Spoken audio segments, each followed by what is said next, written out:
तो चलिए बेटे, आज इस वीडियो के अंदर ना हम NLM सीरीज़ की प्रॉब्लम नंबर 9 को सॉल्व करने जा रहे हैं।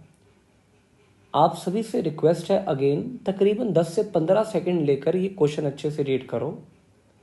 आई होप आप सभी ने क्वेश्चन रीड कर लिया होगा बेटे। क्वेश्चन क्या है, 2 blocks A and B of masses M। देखो दोनों के मास, एक का स्मॉल m है, एक का कैपिटल M गिवन है। The friction coefficient between A and B is mu, but there is no friction between B and platform. The whole arrangement is placed inside an elevator, which is coming down with an acceleration of F, where F is lesser than G.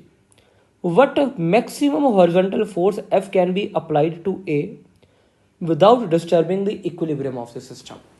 अब बेटे, without disturbing equilibrium of the system का मतलब है कि A B वाले अभी slip नहीं कर रहे, ना तो बी स्लिप कर रहा है प्लेटफॉर्म के ऊपर, ना ए बी के ऊपर स्लिप कर रहा है।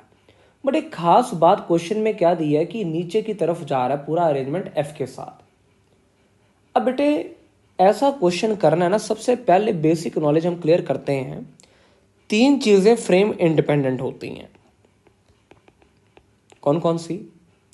अब पहली चीज बेटे अगर मैं तेरे को समझाऊं ना, पहली चीज आती है टाइम, दूसरी आ गई बेटे फोर्स, और तीसरी आ गई डिस्टेंस बिटवीन 2 पार्टिकल।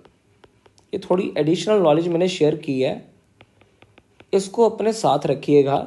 थोड़ा आगे चलते हैं, देखो ध्यान से देख।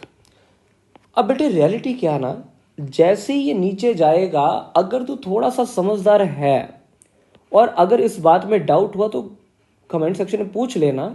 थोड़ा सा आपको समझाने के लिए, इसको फास्ट फॉरवर्ड करने के लिए ना, मैं यहाँ पे एक टर्म लिख रहा हूँ, जी इफेक्टिव।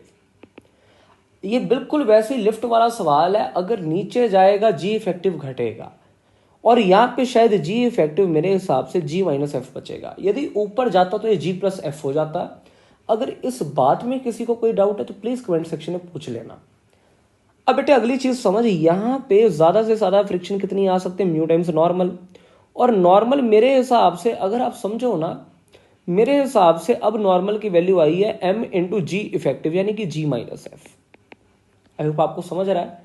अब बेटे जब आप इसको फोर्स लेफ्ट में लगाओगे, एक पॉइंट ये आया, एक पॉइंट ये, तो शायद ये वाला पॉइंट लेफ्ट में फिसलता है, इसको नीचे वाला ब्लॉक फ्रिक्शन लगाता है राइट में, और शायद एक टेंशन राइट में लग रही है। वेयर एज अगर नीचे वाला इसको राइट में फ्रिक्शन लगाएगा तो ऊपर देख, नीचे वाला ऊपर वाले को फ्रिक्शन लगा रहा है राइट में, तो ऊपर वाला नीचे वाले को लगाएगा लेफ्ट में। अब ना तो नीचे वाला चल रहा है, तो यानी कि tension should be equals. I hope आपको ये बात समझ आ रही है। Tension should be equals to frictional की फोर्स।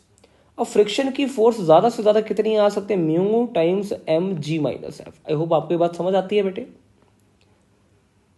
अब बेटे अगर यहां तक क्लियर है ना, तो मैं अगर ए वाला ब्लॉक देखूं, इसको लेफ्ट पे फोर्स लगी F, राइट पे बेटे एक तो टेंशन लगी हुई है, और एक नीचे की तरफ से बेटे फ्रिक्शनल फोर्स लगी है।